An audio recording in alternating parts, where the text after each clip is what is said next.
I greet you all in the matchless name of our Lord Savior Jesus Christ. Indeed, this is a great privilege for me to stand before you with the living and loving Word of God. First of all, I would like to thank Almighty God for choosing me in His glorious ministry. Secondly, I express my heartfelt gratitude towards His Eminence, the Most Reverend Dr. K.P. Anand, for his vision and passion for the lost one, which inspired me to be part of this great moment. And I also thank the entire seminary authorities for keeping my life during the 3 years of my studies for God's ministry. For today's short meditation, the scripture portion has been taken, Gospel according to St. John, chapter 3, verse 16. Gospel according to St. John, chapter 3, verse 16. For God so loved the world that He gave His one and only Son, that whoever believes in Him shall not perish but have eternal life. Let us look to God in prayer. Heavenly Father, Lord Jesus, as we meditate your word this morning, Lord, speak to each one of us. Help us to live our life according to your word. We pray in Jesus' name. Amen. Once a man was walking on the hill of Tibet. While he was walking on the mountain, he saw a heartbreaking incident before his eyes.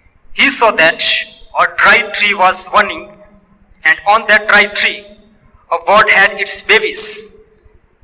While the bird saw tree on fire, it flew to protect the baby birds.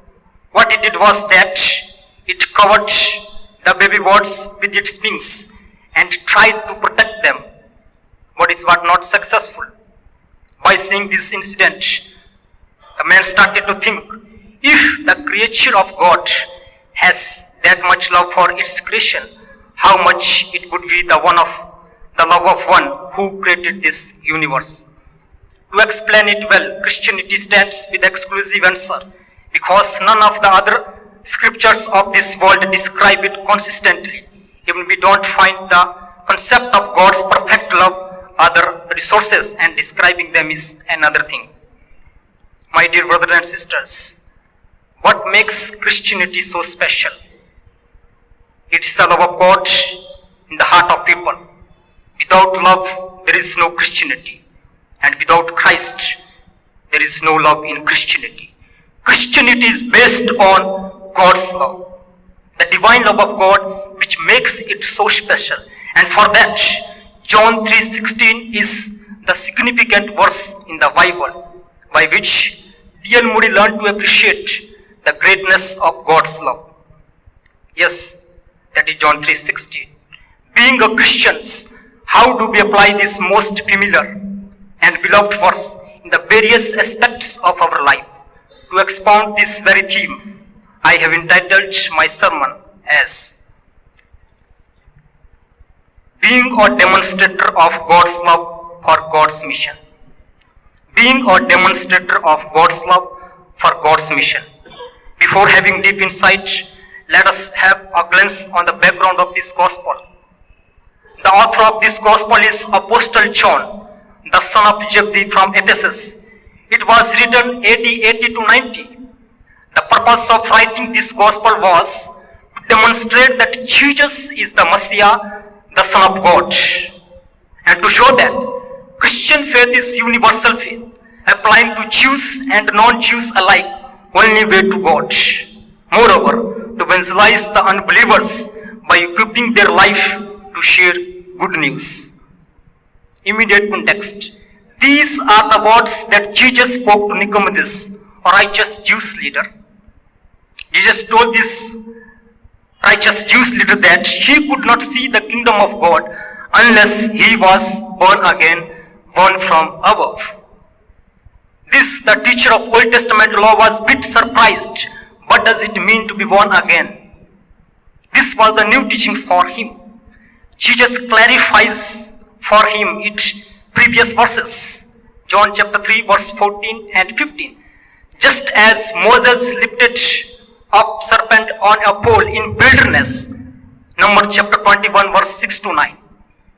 So that whoever would look by faith toward it would be saved from the death caused by snake bites. in the same manner the Son of Man would be lifted up upon cross, that whoever believes in him would have eternal life.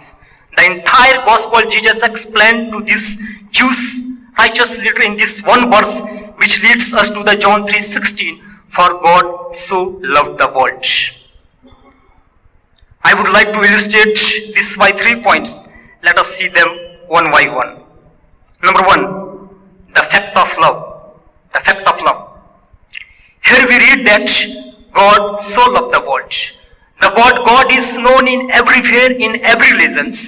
People have different understanding about God.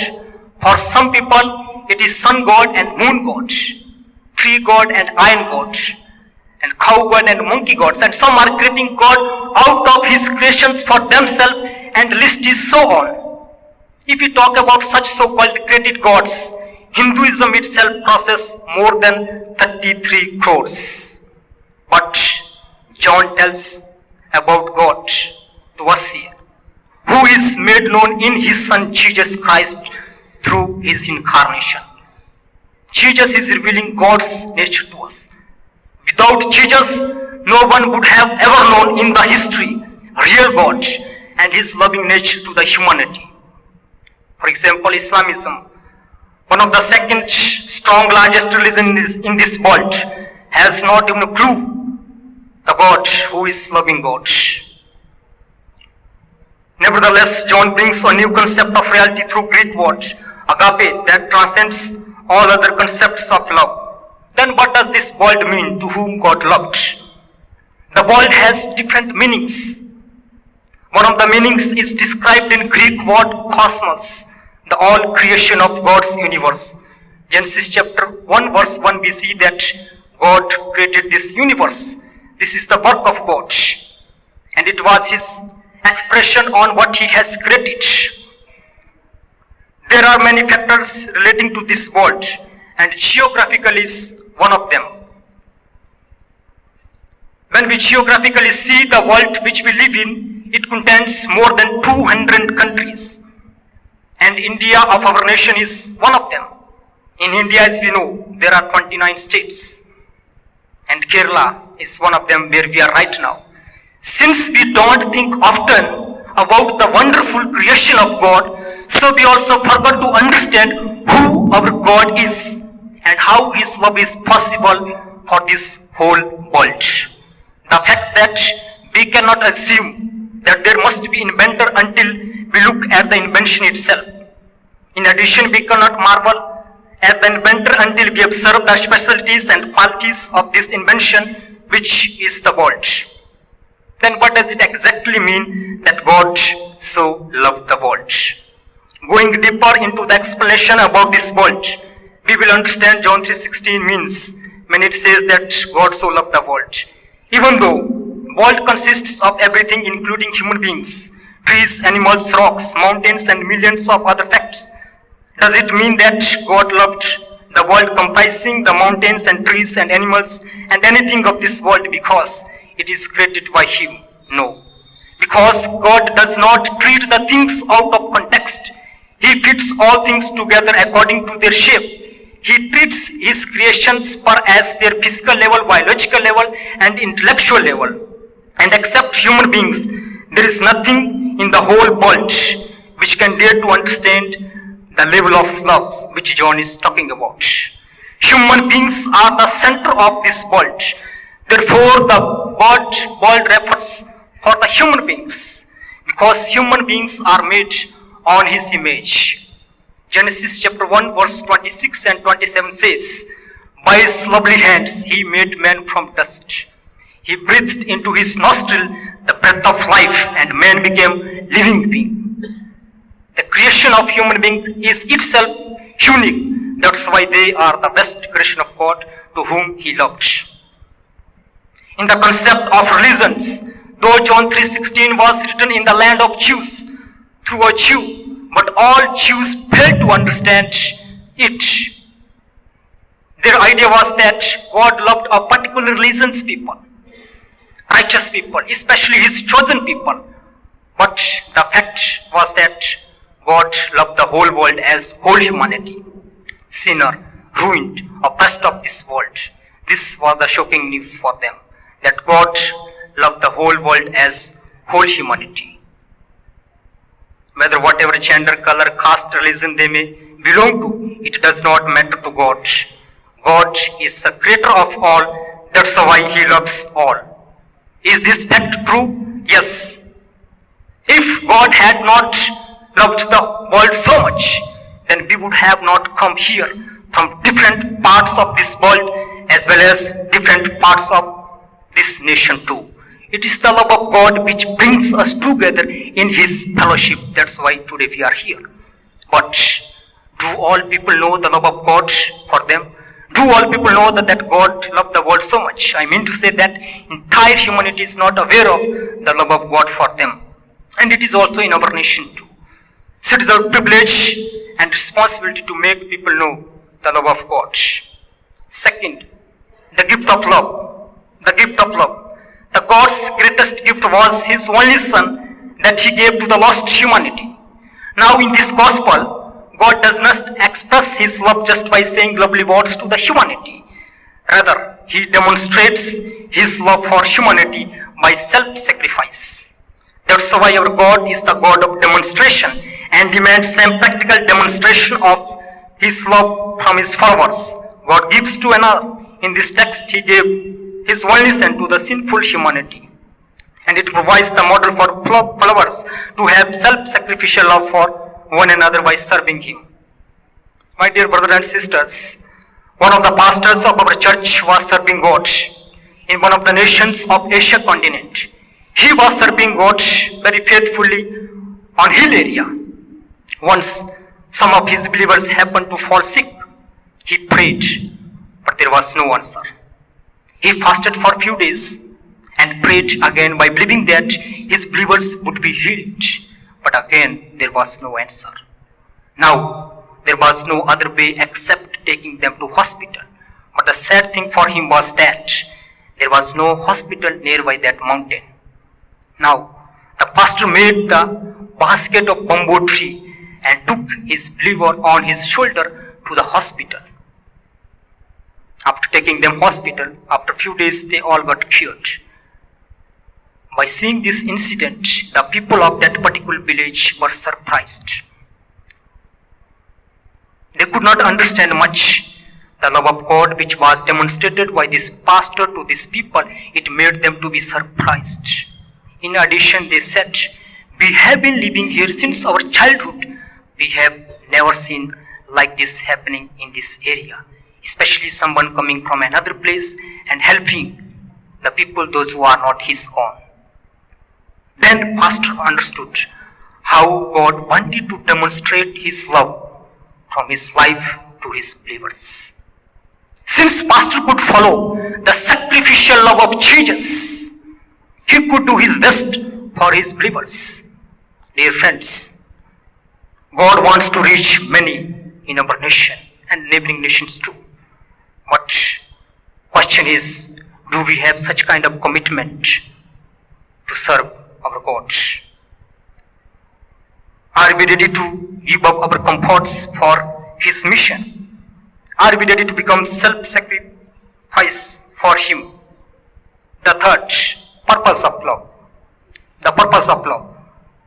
John 3:16 part B says that whoever believes in Him shall not perish but have eternal life. God does not compel anyone to believe in Him and to make believers for Him. Whoever believes shall not perish. I would say that whoever serves shall not perish but have eternal life. What does perish mean? Perish means it is to be lost in state in this world. It means to be suffering separation from God and experiencing that hell is. To perish is to fail completely of fulfilling God's purpose and consequently to be excluded forever from His fellowship. That's what the purpose of God's love was, that no one should perish but have eternal life. Think how the people, best creation of God, will perish. It is only if gospel is not preached and reached to people, they will perish. My dear brothers and sisters, in Old Testament and New Testament, God's plan was to save the fallen humanity. And in the same way, from the fallen image, in the same way, here also God's purpose is to save humankind from perishing. It is possible by faith in Jesus. It is possible through you and me to share the love of Jesus. We are called to fulfill God's purpose for His mission. How it will be possible through us? By demonstrating self-sacrificial living for Him. The presentation of good news of God's love offers only two options: to believe or to perish. Eternal life which is accepted by believing. I would have perished if someone had not demonstrated to me the love of Jesus. In years 2007, I came to know Lord Jesus Christ from Hindu background. And one of the main reasons was that God's love was demonstrated to me, one of the leaders of our church. And it not compelled me to become believer, but to become the demonstrator of God's love and to serve Him in this generation. And to carry the God's good news to different places. In this international ministry, I happened to go in the third largest state of this population and to share His love, good news to the poor and the needy people, and to help them by giving them to education and teaching them free of cost. And it compelled the people of that particular village, and they were surprised, especially someone coming from another place and helping our people like this. And they took some of the thought published in newspaper. And my response to them was that it is not me, it is the love of God which compels us to serve humanity. The purpose of telling this, my experience here, is not to lift myself and get the thunder of clap after marching a pulpit, but to tell that if we are willing to demonstrate God's love, it is God who uses us for His ministry and for His glory. So my dear brothers and sisters, as we have learned the important lessons from this beloved verse, the fact God loved the humankind by self-sacrificing His one Son with one purpose, that they may have eternal life. God wants man to know His love. He wants to reach everywhere in this world with His love. But question is, who will go to fulfill the God's mission to the lost people? His divine love flows even to those who do not deserve it, but who will demonstrate it to the lost? Man has been created to love, that's why he fulfills the meaning of his life. The one who has never been loved has not learned what it means to be true humanity. There are millions of people who never realize the love of Jesus. Make sure that we have only this life to serve our God and to demonstrate His love. The secret of our ministry should be to love the sinners in order to be transformed. And Jesus' evangelism proves it, that He loves the sinners at Zacchaeus, and his life was transformed. The reason missionary could make great impact in their ministry was that they have God's love in their heart for people. That's what they are remembered even today. So we need to pray that God may give us the gift of love, so that we may become the good demonstrator of God's love for God's mission. Here are few applications. Have we understood the love of God for lost people? Have our purpose in life with this life to purpose of God? Do we have a great commitment to fulfill His mission for the restoration of humanity? Remember, it is the love of God which qualifies us for His ministry. And now I would like to call to humbly Father John Kimethi. Please come over here, lead us in prayer.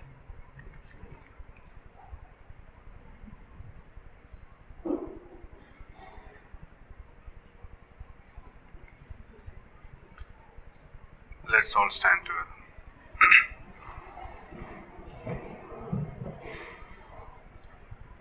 Just reflect on the words that God has spoken to us this morning through His servant.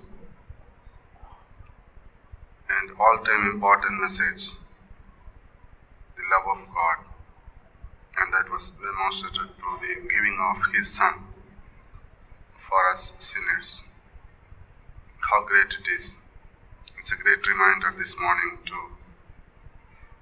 thank God, adore God, and may God continue to bless each and every one of us. Let's pray.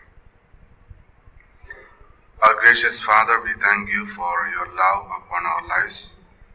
We thank You for Your Son, Jesus Christ, who died for our sins, O Lord. And we are privileged people to be called to share in this salvation, O God. We want to thank you from the bottom of our heart for choosing us to be the partakers of the eternal life, O God. We want to thank you for the ways and means that was provided to us to come to know you, O Lord. And even this blessed situation in our life where we are able to study your word, we are able to serve you, O Lord, and prepare ourselves for your ministry. We are grateful to you for making us a people who contribute to the building of your kingdom and continue to help us, O Lord. I pray and commit the dear servant Neeraj Singh into your hands, O Lord. Continue to use him to inspire, witness to many people, O God. Once again, we pray and commit today's activities into your hands. Be with us, O Lord. Help us to glorify you, O Lord.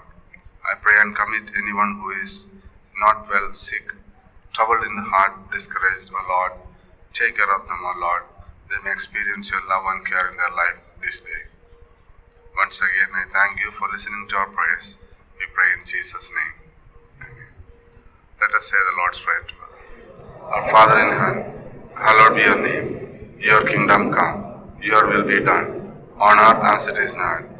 Give us this day our daily bread, and forgive us our debts, as we forgive our debtors.